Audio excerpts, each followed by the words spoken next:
Қайырлы күн достар. Бүгін сіздерге глютенсіз бидай ұны қосылмаған хворст рецептісімен бөлісетін боламын. Өте жұмсақ, тәтті болып шығады. Сіздер де жасап көріңіздер. Алдымен каналыма тіркеліп, лайк басып, видеоны соңына дейін көріңіздер.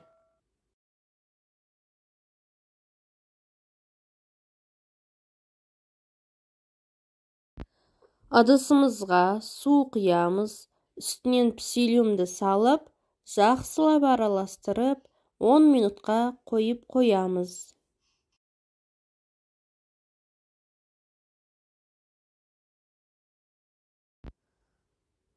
Кесемізге жұмыртқамызды салып, жақсылап араластырып, ыдысымызға жартысын саламыз. Үстінен 3 ас қасық сүтімізді құямыз. Жақсылап араластырамыз. Үстінен 1 ас қасық айран немесе сметан қоссаңыздар болады. Мен қолдың айранын қостым.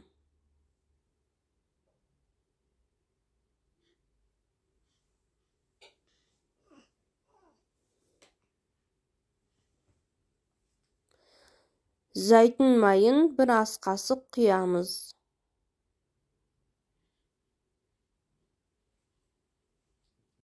Массамыздың үстіне 2 грамм қант алмастырғышты қосып араластырамыз.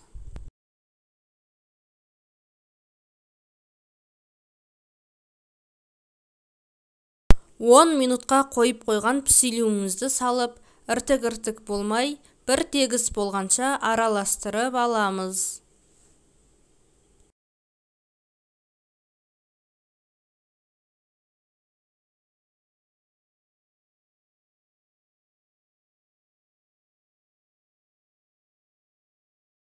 Дайын болған массамыздың үстінен ұнымызды салып, бірінші венчиктің көмегімен араластырамыз, одан кейін қолымен араластырып қамыр илейтін боламыз. Қамыр қолымызға жабыспауы керек. Сіздер енді мен 100 грамм ұн деп жазамын.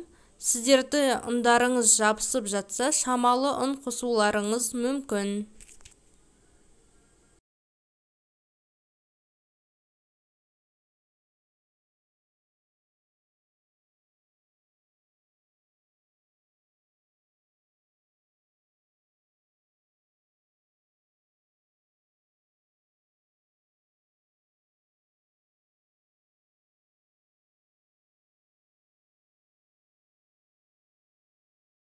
Қамырды 10 минутқа бетін жауып қойсаңыздар болады, немесе бірден жайып жіберіп жасай берсеңіздер болады. Хворсттың қамырын чұқа қылып жайған жақсы. Менің қамырым сәл қалыңдау болып қалды. Піскен кезде қытырлақ хворст болмай қалды. Сондықтан сіздер чұқа қылып жая беріңіздер. Хворсттарыңыз күтірлік болуы үшін.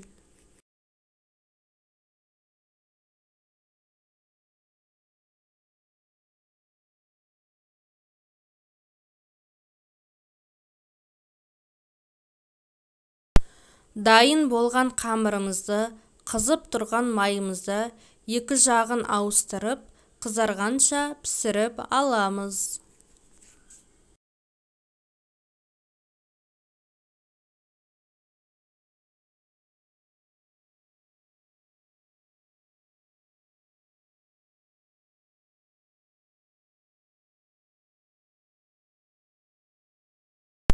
Хворстымыз дайын болды.